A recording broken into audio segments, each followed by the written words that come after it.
Ótimo. Então, bom dia aí para quem eu não cumprimentei. Hoje foi meio corrida a nossa entrada, né? É muito bom ver vocês. Hoje nós estamos iniciando a meditação. Vamos meditar no Salmo 102. É um outro salmo penitencial.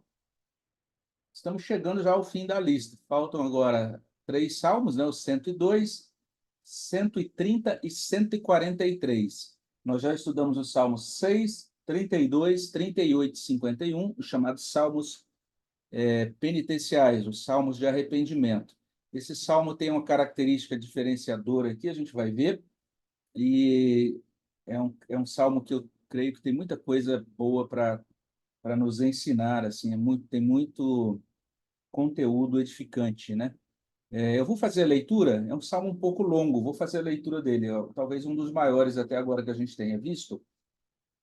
Ele diz assim: Ouve, Senhor, a minha súplica, cheguem a ti os meus clamores.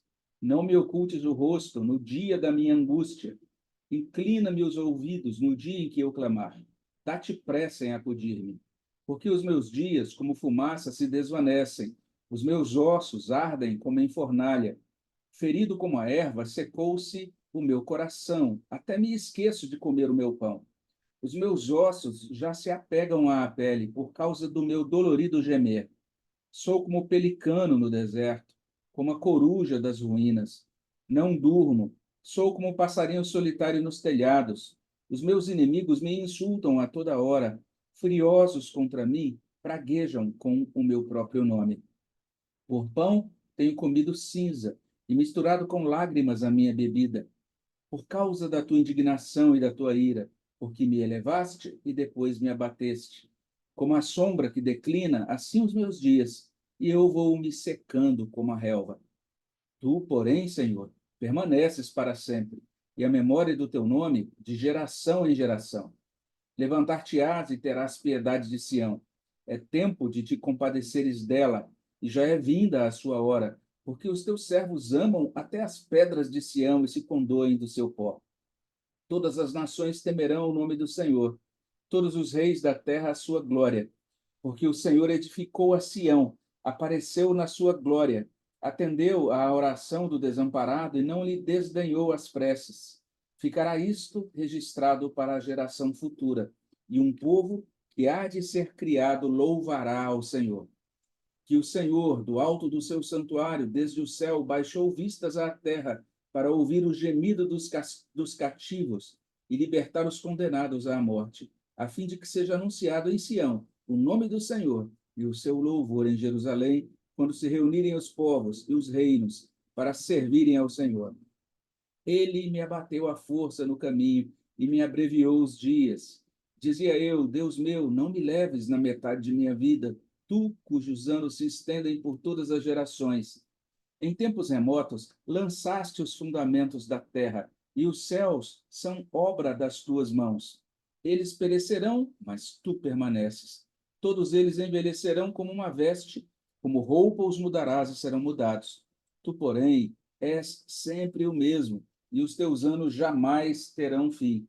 Os filhos dos teus servos habitarão seguros, e diante de ti se estabelecerá a sua descendência. Então, esse é o Salmo 102, e ele está na lista dos salmos penitenciais por conta da clara afirmação aí no verso 10, né? Por causa da tua indignação e da tua ira, ou seja, isso pelo qual o salmista estava passando decorria da ira de Deus, né, derramada sobre ele.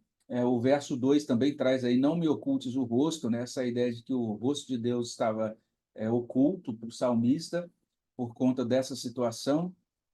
Um salmista que está vivendo uma condição de disciplina, a gente percebe os detalhes disso naquilo que ele coloca a partir do verso 3. Então, o Salmo, de certa maneira, ele tem essas divisões, né? No verso 1 e 2, esse clamor inicial do salmista, depois, a partir do verso 3 até o verso 11, o sofrimento do salmista, a partir do verso 12, e a gente pode até mesmo estender isso aí até basicamente o final do salmo, né? Alguns propõem algumas divisões, mas eu creio que, de fato, a partir do verso 12, a gente tem o coração desse salmista sendo voltado para Deus, né? Ele vai demonstrar a confiança que ele tem em Deus e a esperança que ele nutre, né, por conta de quem Deus é e daquilo que Deus faz, né? O salmo é diferente dos demais porque é o primeiro salmo que não é escrito por Davi. Pode perceber que não consta aí o nome de Davi no cabeçalho do salmo. É o título bem enigmático, né? Oração do aflito que desfalecido derrama o seu queixume perante o Senhor. É o único salmo que tem um título semelhante, é um título singular em todo o livro de Salmos. Alguns acabam identificando o período desse salmo ali na época do exílio. Não se tem uma certeza absoluta, isso é uma hipótese, né? Porque o salmo, de fato, não fala quem é o autor, não tem nenhuma afirmação no salmo que liga o salmo a um evento histórico em particular, mas algumas pessoas acabam sugerindo isso, eu creio que é uma boa sugestão, por causa da terminologia do Salmo, especialmente essas referências que o Salmo faz aí no verso 13, 14, 15, ele faz referências a Sião, e essa ideia, né, de Sião devastada, né, no verso 15, essa ideia, levantar-te-ás, terás piedade de Sião. Perceba que nos outros salmos penitenciais, o salmista está orando por ele próprio, né? Ele diz: Senhor, olha, eu fiz isso, então, olha para a minha vida, olha o que eu fiz, me perdoa, errei, né? Eu pequei diante do Senhor. Aqui não, aqui agora você vê essa referência a Sião, mais adiante, os teus servos amam até as pedras de Sião e se condoem do seu pó. A ideia de que Sião é essa referência especialmente a Jerusalém estava no pó, né? Estava devastada, estava destruída, essa ideia de destruição. E você percebe também uma ênfase muito grande, né, sobre o trato de Deus com as nações, né? Essa menção às nações no verso 15, as nações temerão, né, no verso 22, quando se reunirem os povos e os reinos para servirem ao Senhor. E essa preocupação com a geração seguinte, será que vai ter crente, vai sobrar alguém, né? Porque existe uma ênfase aí na ideia de gerações, né? No verso 12, a gente coloca assim: a memória do teu nome de geração em geração, mas a gente vai encontrar isso também em outros lugares aí nesse salmo, e inclusive ele termina com essa, assim, no verso 18, ficará isso registrado para a geração futura, e no verso 28, né, quando diz assim: diante de ti se estabelecerá a sua descendência. Então, por conta dessas questões, a terminologia, né, a menção de Sião, alguns dizem que isso se assemelha bastante à palavra do último capítulo do livro de Lamentações. Lá em Lamentações 5, nós encontramos o seguinte aqui nos versos 15 a 18: cessou o júbilo de nosso coração, converteu-se em lamentações a nossa dança, caiu a coroa da nossa cabeça. Ai de nós, porque pecamos. Isso é Jeremias escrevendo na época do exílio, né? Então, Jerusalém foi devastada, as pessoas mais jovens, mais capazes, foram levadas para a Babilônia, ficaram em Jerusalém, na região toda ali, né? Jerusalém e circunvizinhanças, apenas os doentes, os mais idosos, Jeremias dentre eles, e ele diz: por que isso aconteceu? Ele diz: nós pecamos. E daí ele escreve: por isso caiu doente o nosso coração, por isso se escureceram os nossos olhos. Pelo monte Sião, que está assolado, andam as raposas. Né? Ou seja, a cidade, que antes era uma cidade cheia de gente, né? Agora está deserta, só tem raposa andando entre as ruínas, né? Na cidade deserta.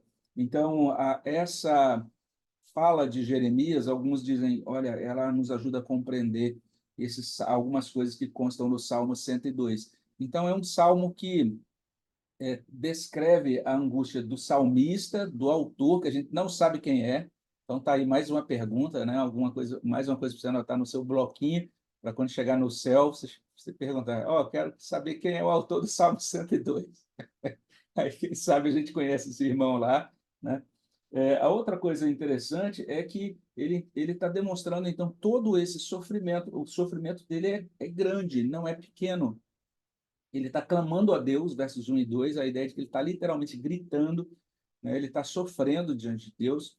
A gente percebe a partir do verso 3 essa referência não apenas a sofrimento físico, como também psicológico, emocional, mental, né? Porque ele menciona os ossos, essa ideia dos ossos ardendo como em fornalha, como se os ossos dele tivessem aquecidos, né? Estivessem sendo queimados.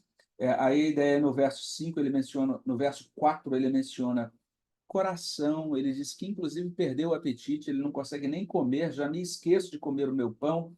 Verso 5 também fala dos ossos apegados à pele, o gemer dolorido dele. No verso 6 ele diz que agora está aí como pelicano no deserto, como uma coruja nas ruínas. No verso 7 ele não dorme, né, como um passarinho solitário nos telhados. No verso 8 os inimigos fazendo chacota, né, insultando, fazendo troça dele.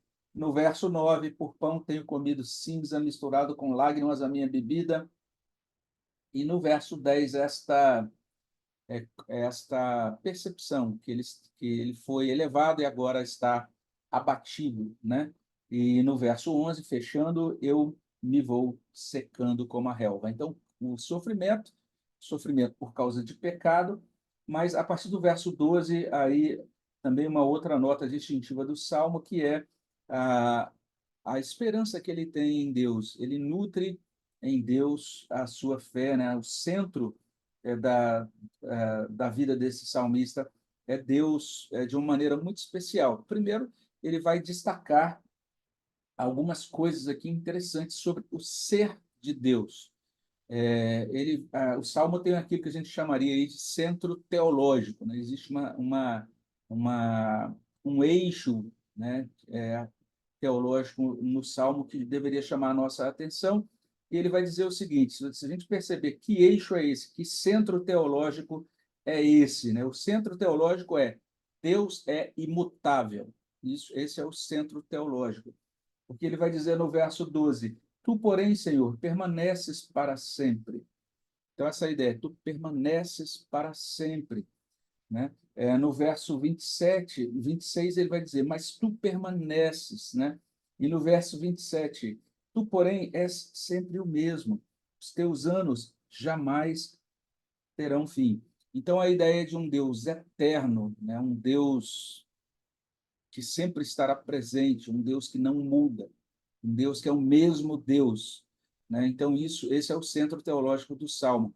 E olha só que ideia interessante, porque a gente está aqui pensando, se a gente pensa no Salmo, nesse contexto do exílio, que no contexto do exílio, você imagine você ler esse Salmo, né? Você está ali sentindo que o mundo, o chão foi arrancado, foi tirado de debaixo dos seus pés. Você foi levado para outra nação. Você está pensando, será que tem esperança para o nosso povo ainda? Será que nossos filhos vão viver, né, e vão louvar a Deus, vão poder retornar a Jerusalém um dia, né? Existe esperança para o nosso povo como nação, não apenas política, mas como a nossa identidade religiosa, né? Nós vamos sobreviver a tudo isso nesse período de grande turbulência, né? De grandes mudanças, que é na política, grandes mudanças em todos os aspectos da vida do povo de Judá, né? Naquele contexto. Então você entendeu o seguinte: olha, tudo muda, nesse mundo tudo está se movimentando o tempo todo e tem esses momentos tão tumultuados que a gente não tem controle de nada. Onde que a gente deve colocar o nosso coração nesse momento? Se a gente colocar o nosso coração nessas coisas que mudam, a gente fica louco. É isso, né? A gente vê muita gente, às vezes eu recebo tanto crente que ficam mandando postagem para mim, às vezes preocupado, aí quando eu vejo eles estão seguindo, estão lendo um monte de coisa assim, que eu falo, ó, eu acho melhor você pensar em Deus agora do que você ficar seguindo essas teorias de conspiração, senão você não vai dormir mesmo, não, você vai ficar doido. Então, é importante a gente ter Deus como o nosso centro. Quando a gente entende Deus como esse Deus imutável, eterno, né? Um Deus sólido, né? Por isso que às vezes ele é chamado de rocha, e isso dá segurança para a gente, né? Isso estabelece um centro de saúde mental, emocional e espiritual que ajuda o nosso coração a descansar, mesmo no meio do tumulto. Então, é isso que o salmista faz, ele tem esse centro estabelecido aí. Isso produz nele esperança. Olha só a esperança desse salmo, desse salmista. Ah, sim, desculpa. E além de mencionar quem Deus é, né, pensar nesse atributo da eternidade, desses atributos de eternidade e imutabilidade, ele olha também para o que Deus faz. Aí, nesse salmo, Deus faz duas coisas, né? Tem duas coisas que ele faz, né? Que ele diz, ó, Deus fez isso. Primeira coisa que ele faz, castigar, disciplinar. Verso 10. Por que me elevaste e depois me abateste? Segunda coisa que ele faz, verso 25. Criar.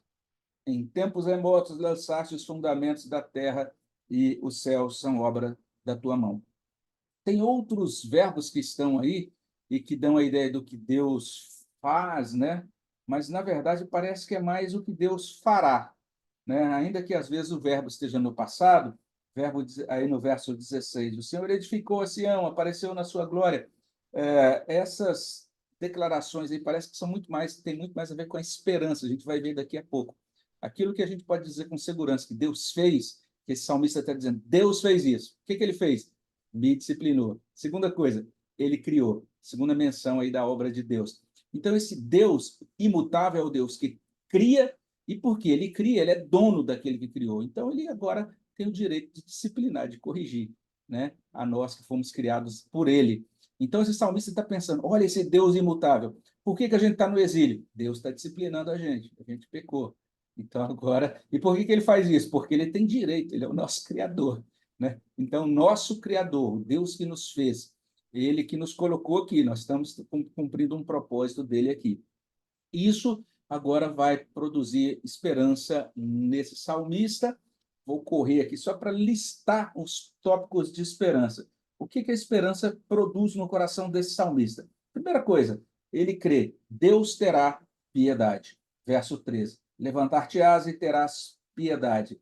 Olha a outra esperança dele. As nações o temerão e servirão. Verso 15. As nações temerão o nome do Senhor, os reis da terra a sua glória. E lá no verso 22, quando se reunirem os povos e os reinos para servirem o Senhor. Ou seja, Babilônia, essa nação que invadiu, que levou o povo para longe, essa nação vai se curvar diante de Deus. As outras nações todas também vão se curvar diante de Deus. As outras nações parecem poderosas e invencíveis, mas elas não são maiores do que Deus. Deus é mais poderoso do que elas se curvarão e elas servirão o Senhor. Terceira esperança dele: os crentes louvarão o Senhor e habitarão seguros. Olha só essa ideia, verso 18. Isso ficará registrado para a geração futura, e um povo que há de ser criado louvará o Senhor. Isso é impressionante, porque é um povo que está sendo devastado por guerra, está tomado no cativeiro, e ele está tendo essa esperança: nós não vamos ser destruídos, Deus vai preservar nosso povo. Vai haver geração futura, nós teremos filhos, haverá uma geração futura, essa geração vai louvar ao Senhor, a gente vai perceber que Deus vai ser louvado em Jerusalém, olha aí verso 21, a fim de que seja anunciado em Sião o nome do Senhor, o seu louvor em Jerusalém. Jerusalém vai ser restaurada, Jerusalém vai ser restaurada por Deus, e o povo de Deus vai louvá-lo lá. A gente vai encontrar também, no último versículo, os filhos dos teus servos habitarão seguros, diante de ti se estabelecerá a sua descendência. A descendência de Deus será estabelecida diante da presença de Deus. Então, por conta disso, ele, apesar de todo o sofrimento inicial, ele completa o salmo com uma palavra de esperança, né?